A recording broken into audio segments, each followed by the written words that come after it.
There is a war happening inside you, right now, in this very moment. No one can see it. No one can hear it. The people standing next to you, in your home, in your office, in your bed, they have no idea it is being fought. And yet this is the battle that decides everything. Your peace, your power, the entire architecture of your future. But here is the strangest part. The enemy in this war is not outside of you. The enemy is a face you built yourself, year after year, in your childhood, in your first heartbreak, in the meeting rooms where you smiled when you wanted to scream, in the silence of your mother's disappointment, in the absence of your father's approval. You learned, slowly and often painfully, which version of yourself was rewarded and which version was punished. And then you put that face on, so many times, for so long, that now you cannot remember what the original face looked like, and now you are exhausted. But you do not understand the exhaustion. You believe that the solution is to do more, wake up earlier, build more discipline, grind harder, add another habit, add another goal, add another version of yourself to perform. But you are wrong, deeply, fundamentally wrong. You do not need to add anything. You need to remove. You have heard the story of Michelangelo, when he was asked how he carved the statue of David, so perfect it seemed to breathe. He said something that should shatter the way you see your own life. He did not say, "I built David." He said, "David was already inside the marble. I simply removed everything that was not David." That is the entire secret. The strongest version of you is not something you need to become. It is something you need to uncover. It is already there, buried under noise, distraction, fear, and the suffocating weight of other people's opinions. Your job is not to build a new person. Your job is to chip away everything false, everything that was never truly you. And here is the part nobody tells you. This elimination must happen quietly, not because you are hiding, but because the moment you announce your transformation, you invite resistance. You invite doubt. You invite the very people who benefit from your weakness to suddenly have strong opinions about your strength. You wake up the part of your own mind that is terrified of change, and that part will begin to sabotage you before you have even taken the first real step. The ancient philosopher Seneca wrote to his friend Lucilius, a truth that cuts across 20 centuries. He said that a man who lives according to nature will never be poor, and a man who lives according to opinion will never be rich. The opinions of others are a prison, and you have been trying to build a meaningful life inside that prison, decorating the walls with achievements that were never truly yours, seeking applause from guards who hold the keys but will never let you out. This video is not a list you check off and then post about. It is a private reckoning. It is a quiet key placed into your hand. But the key does not open the prison door. The key reveals something far more terrifying and far more liberating. It reveals that the prison door was never locked. It rusted off its hinges years ago. You have simply been standing inside because the familiarity of the cell felt safer than the open sky. So I am going to give you 10 things, 10 burdens you must remove from your life. Quietly, deliberately, permanently. No announcements, no permission slips, no applause. Just the silent, patient work of subtraction. And the most difficult thing on this list is not any single item. The most difficult thing is the silence itself. You must not tell anyone what you are doing. You must let the elimination be a secret between you and your own existence. Because the moment you speak it, you dilute it. The moment you seek validation for your growth, you hand the power back to the very patterns you are trying to escape. And if you stay until the end of this journey, I will leave you with one final question. A question you do not have to answer out loud. A question you do not have to write in the comments, though you may if you wish. A question you may simply sit with in the dark, in the silence, after the screen goes black. That question is this: when every voice falls quiet, and there is no one left to perform for, who do you actually see in the mirror of your own existence? Are you ready to look? Are you ready to stop adding and start subtracting? Are you ready to take the chisel to the marble and remove everything that is not you? The work begins now, quietly, no one watching, no one applauding, just you and the stone. And the first thing you must eliminate, the one almost everyone underestimates, is the most invisible chain of all. It is the chain you put on so long ago you have forgotten it is even there. But once it is gone, you will feel a lightness you have not known since childhood. Let us begin. 2,000 years ago, in the heart of the Roman Empire, a quiet war was being waged between a philosopher and an emperor. It was not fought with swords or legions, but with something far rarer and far more dangerous, an unbroken will that refused to bend to the opinion of the most powerful man on earth. The philosopher was Helvidius Priscus, a senator and a student of Stoic thought. The emperor was Vespasian, a battle-hardened ruler who had crushed rebellions from Judea to Gaul and who demanded absolute loyalty from everyone who breathed the Roman air. The confrontation between them would cost Priscus his life, but it would also carve his name into the stone of history as a man who understood something that most people never grasp, that the need for approval, even for survival, is still a chain, and a free mind must learn to shatter it quietly, without fanfare, without announcement. Vespasian was not a mad tyrant like Nero or Caligula. He was worse in some ways, competent, calculating, and deeply impatient with anyone who challenged his authority. He had restored order after the chaos of civil war, and he expected gratitude, not dissent. The Roman Senate, once a body of fierce independence, had been reduced over generations to a room full of terrified men who measured every word before speaking. They scanned the emperor's face for micro-expressions of displeasure. They laughed at jokes that were not funny. They applauded policies they privately despised. Their entire existence had become a performance, a constant calculation of what would keep them alive and in favor. But Helvidius Priscus refused to perform. He did not seek confrontation for its own sake. He simply declined to make his inner citadel dependent on Vespasian's mood. This was not recklessness. It was subtraction. He had quietly eliminated the need for the emperor's approval, and that elimination made him, in a psychological sense, ungovernable. The moment of confrontation came when Vespasian sent a direct message to Priscus.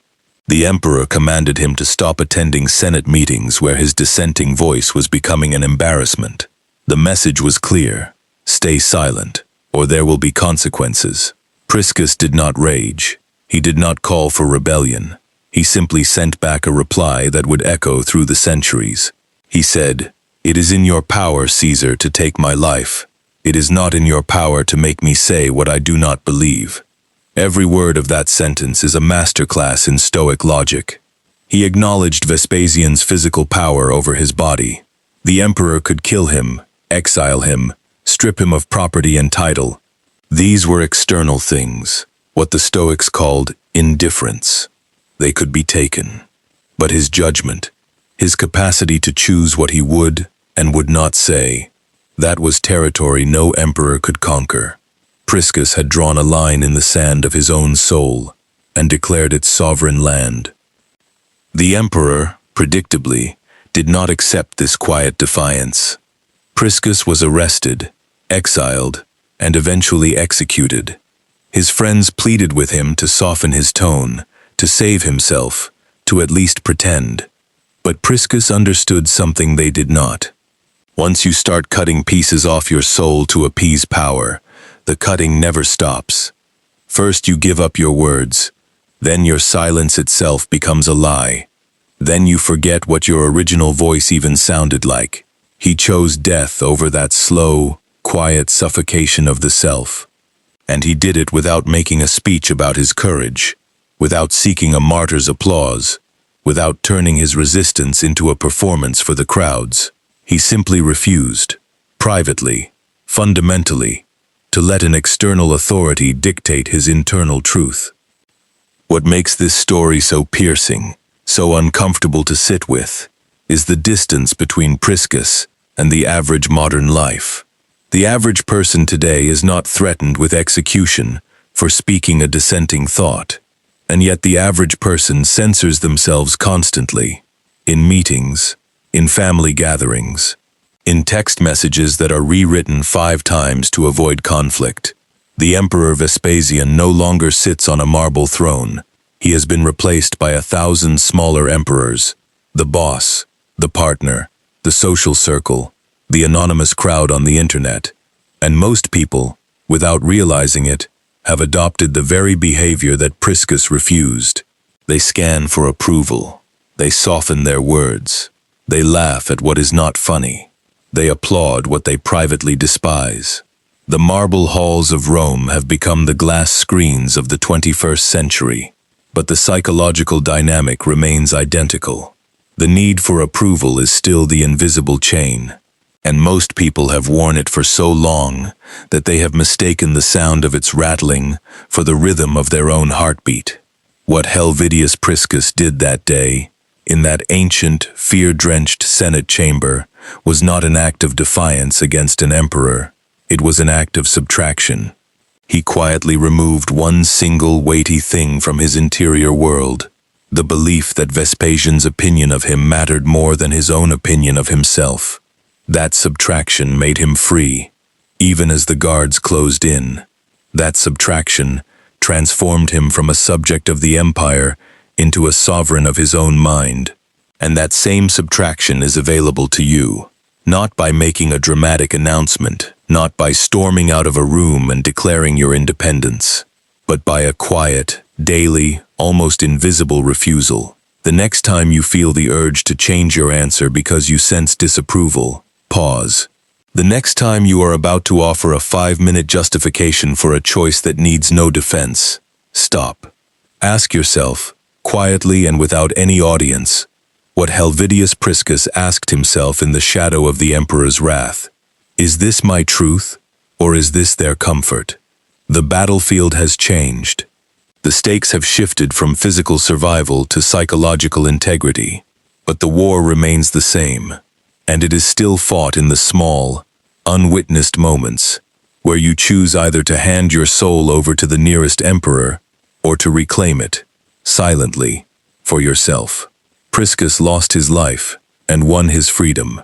The question that now hangs in the air, as the ancient marble halls fade into the buzzing glow of your screen, is a simpler and far more urgent one.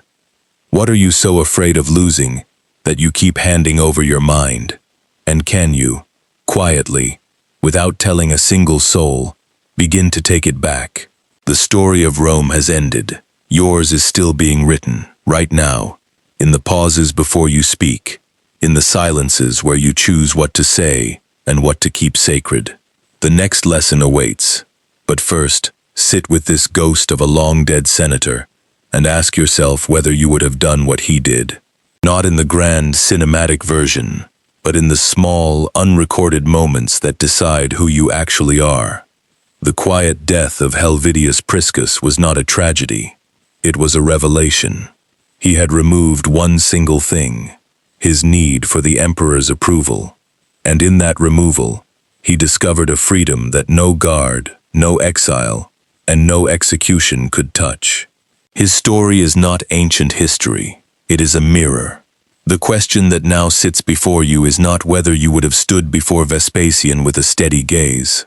The question is whether you are willing to eliminate, one by one, the smaller emperors that govern your daily life. And so we turn from the marble halls of Rome to the 7 quiet laws of subtraction. These are not philosophies to admire. They are scalpels. Use them without announcing it. The first thing you must quietly eliminate is the invisible scaffold you have built your identity upon, the need for approval. Somewhere in the soft, unformed years, you learned to scan faces before speaking, to measure your worth by the micro-expressions of others, to curate a version of yourself that would be liked rather than true.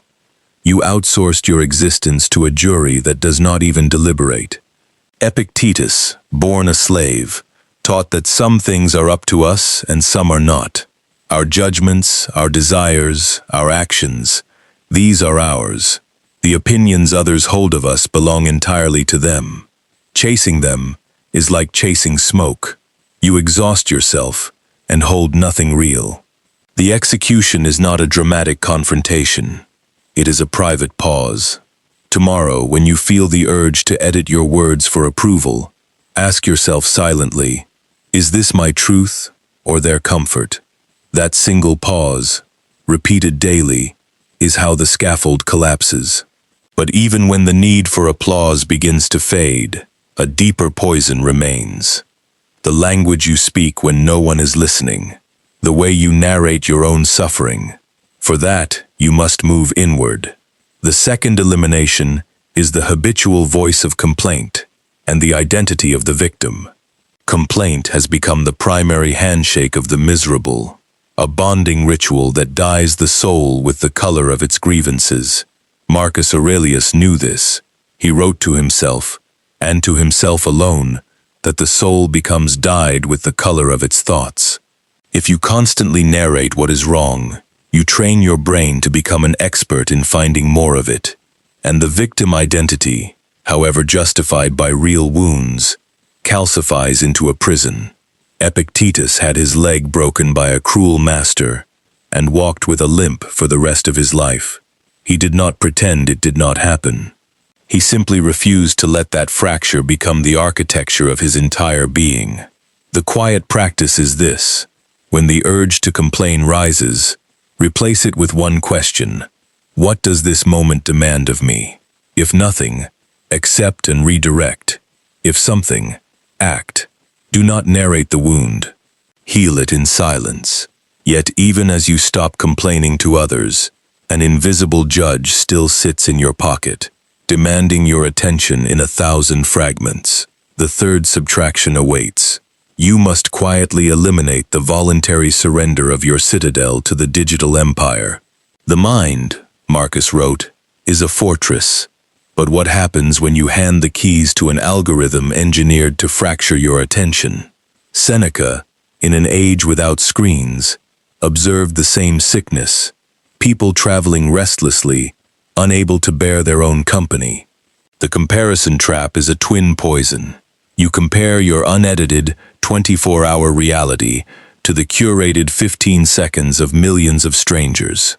This is not observation. It is a mathematically guaranteed path to inadequacy. The quiet rebellion does not require a dramatic detox announcement. It requires you to reclaim the first 20 minutes of your morning without a screen, to take a walk without earbuds, and to sit with the discomfort of your own thoughts. That anxiety you feel in the silence is information. It tells you how much of your peace has been outsourced. But cleansing the digital noise reveals a more intimate parasite. The people you keep allowing back in, whose presence consistently leaves you smaller, more anxious, more exhausted. The fourth quiet elimination is the tolerance for draining relationships. This is not about cutting off everyone who challenges you. Growth often wears an uncomfortable face, but some connections are not challenging, they are corrosive. Seneca was blunt. Associate with those who make you better, and welcome those whom you can make better. The exchange must be mutual. If a relationship has become a one-way drain, the Stoic position is clear. Your time is the one resource you cannot recover. The practice is not a dramatic falling out. It is the quiet fade. Redirect your energy toward what gives life, and away from what drains it. Trees do not apologize for shedding leaves in autumn. They make room for new growth. As your outer circle clarifies, a seductive ghost still clings to your inner life, the perfect future that excuses your half-lived present. The fifth thing to eliminate is the fantasy of a future moment when everything will finally align. Seneca called it living in preparation for life. How many of your 4,000 weeks have you already spent in the waiting room of your own existence, believing that once you lose the weight, get the promotion, Find the relationship, then you will truly begin. Marcus Aurelius sharpened this with the ultimate clarifying tool. You could leave life right now. Let that determine what you do, say, and think. This is not morbidity. It is a blade that cuts away the comfortable lie of infinite tomorrows. Quietly, privately, ask yourself, what would I do in the next 24 hours if I stopped waiting for permission from some future circumstance? Then do that thing, not announcing it, just living it. But as you begin to live, a suffocating need still follows you. The compulsion to explain your every move to people who were never going to understand. The sixth subtraction is the elimination of over-explaining and the white-knuckled grip on outcomes. You craft a 5-minute defense for a decision that required none, and in doing so you signal that your peace depends on their understanding. Epictetus gave us the archer's paradox. The archer does everything within his control: form, aim, release. But once the arrow leaves the bow, its flight is subject to wind and motion. The wise archer pours everything into the shot and then releases attachment to the result. Anxiety lives in the gap between your effort and your demand for a specific outcome. Practice the short sentence, "I have made my decision." Release the arrow and do not watch it fly. Your work is done. With the noise of explanation gone, you stand alone before the final, terrifying mirror. The seventh and deepest elimination is the false self you built to survive. In childhood, in school, in early love, you learned which version of yourself earned reward and which earned punishment. You constructed a persona, agreeable and small, that protected you. But that survival strategy has become your adult prison. The gap between who you privately are and who you publicly perform is where your life energy silently drains away. Epictetus, who owned nothing but his mind, arrived at the liberating truth. You are not your body, not your reputation, not your role. You are your faculty of choice. Everything else can be taken. This cannot. The final quiet elimination is not an announcement of the real you. It is a single word spoken tomorrow from the true self. A single desire pursued without an audience. No applause, no performance. Just the patient, silent subtraction of everything that was never you, until what remains is finally, undeniably, ungovernably free. You have now walked through the 7 laws. You have stood in the cold shadow of Helvidius Priscus and watched him subtract his need for an emperor's approval, even as the guards closed in. You have chipped away at the scaffold of other people's opinions, silenced the endless narration of complaint, reclaimed the citadel of your attention from the digital empire, allowed draining relationships to fall away like autumn leaves, and confronted the seductive ghost of a perfect future that kept you waiting in the lobby of your own life. You have loosened the white-knuckled grip on outcomes you could never control, and begun the terrifying, liberating work of dismantling the false self you built to survive a world that once punished your truth. And now, in this moment, you face a threshold that most people never cross. It is the moment where knowledge stops being a comfort and starts becoming a demand. It is the moment where the elegant philosophy you have been absorbing turns into a blade pointed directly at your chest. This is the wake-up call, not the gentle kind that lets you hit snooze, the kind that pulls you out of a burning building by the collar of your shirt. You have been given the chisel. You have been shown the marble. But the question that now hangs in the air, heavier than any lecture or historical parable, is brutally simple. Will you actually do the work? Or will you close this video, feel a fleeting moment of inspiration, and then return to the familiar prison because the cell door has always been open and you have grown accustomed to the cold stone against your back? The victim identity you swore you had eliminated will try to reassert itself tomorrow morning when the first difficulty arrives. The need for approval will whisper in your ear during the next meeting, the next family dinner, the next text message that requires a response. The false self you thought you had dissolved will reform in the presence of anyone who once benefited from your smallness. None of these forces are gone. They have simply been named, and naming a demon is not the same as banishing it. Banishing requires a daily, private, unwitnessed act of will that nobody will applaud you for. This is the harsh and majestic truth at the heart of Stoic practice. Philosophy is not a set of ideas you consume. It is a set of actions you perform in the silent hours, when no one is watching, when there is no reward except the quiet expansion of your own soul. What you are being asked to do in this moment is nothing less than a complete psychological reorientation. You have spent years, perhaps decades, believing that your inner state was a consequence of external events. Someone insulted you, so you felt anger. Someone rejected you, so you felt unworthy. The economy trembled, so you felt fear. You believed, with the earnest conviction of a child, that the world was the cause, and your mind was the effect. And now you are being asked to reverse that entirely.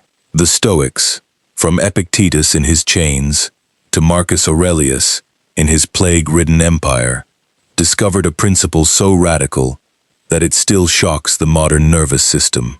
It is not events that disturb us, but our judgments about events. The world does not cause your inner state. Your inner state interprets the world, and that interpretation, not the raw data, is what you experience. This is not a denial of suffering. It is not a dismissal of injustice or pain.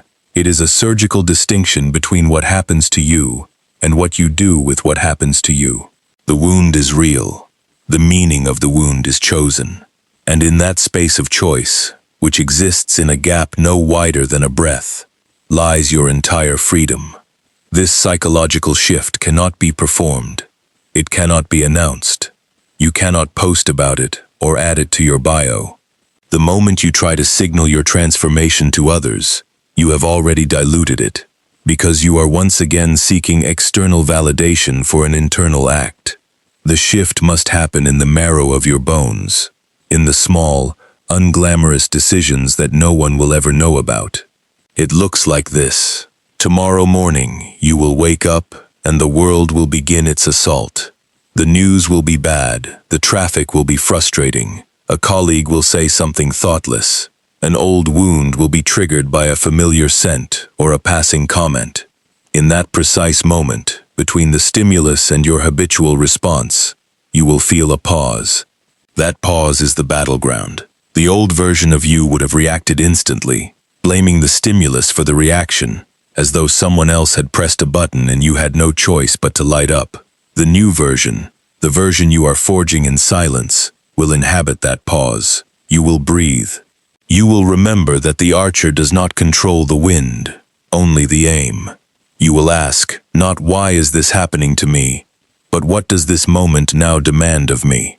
And then you will choose, not a perfect choice, not a heroic choice, but a deliberate one, a choice made from the inner citadel rather than the outer chaos. Repeat this enough times, and you will no longer be a leaf blown by the circumstances of your environment. You will become the wind itself. This is not a promise of an easy life. The Stoics never promised ease.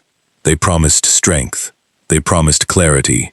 They promised that if you did the work of subtraction, if you removed the false layers, if you stopped outsourcing your peace to people and algorithms and future fantasies, you would find something at the core that cannot be broken. Not a perfect, polished statue, but something alive, something raw, something terrifyingly resilient. The version of you that nothing can shatter is not a version that has never been hurt. It is the version that has been hurt, deeply, repeatedly, and has learned to process pain without being defined by it. It is the version that has been betrayed, and still chooses to trust where trust is earned. It is the version that has failed publicly, and still rises before dawn to try again, not to prove anything to the crowd, but because the act of rising is itself the victory. The crowd does not need to see it. The emperor does not need to approve it. The algorithm does not need to measure it. This is the quiet empire you are building, not an empire of territory or followers, but an empire of silence inside your own skull, where you are finally the sovereign and not a subject to every passing anxiety. Take a breath, right now. Inhale, exhale. That breath is yours. No one can take it from you. That attention, right here in this moment, is the raw material of your life, not the past, which is a corpse you keep trying to resuscitate, not the future, which is a mirage you keep chasing. This moment, this quiet, ordinary, unremarkable moment, is where the shift either happens or is postponed indefinitely. You are standing in the exact same threshold that Helvidius Priscus stood in, that Seneca stood in, when Nero's centurion arrived at his villa with the order of death, that Epictetus stood in, when his master twisted his leg in that cruel device. The circumstances were different, but the choice was identical. Surrender the inner citadel to the external event, or hold it. Hold it with a grip that does not tense, that does not strain, but simply does not let go. This is the unshakable core. This is the psychological shift from a life of reaction to a life of response, from a scattered, fragmented attention to a gathered, concentrated presence, from a person who is constantly disturbed by the noise of the world to a person who moves through the noise like a deep river, undisturbed on the surface, because the depth below is vast and still.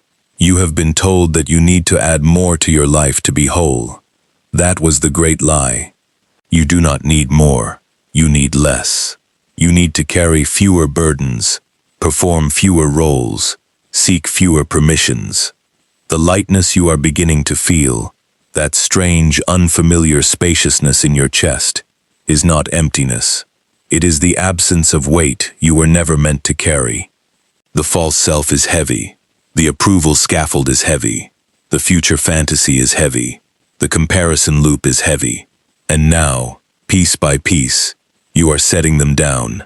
Not dramatically, not so anyone notices, but quietly, like a traveler, removing stones from his pack before a long climb. The climb is still ahead, but the pack is lighter now, and the view from the summit, which you will reach not in a single heroic leap, but in 10,000 small silent steps, is something no description can capture.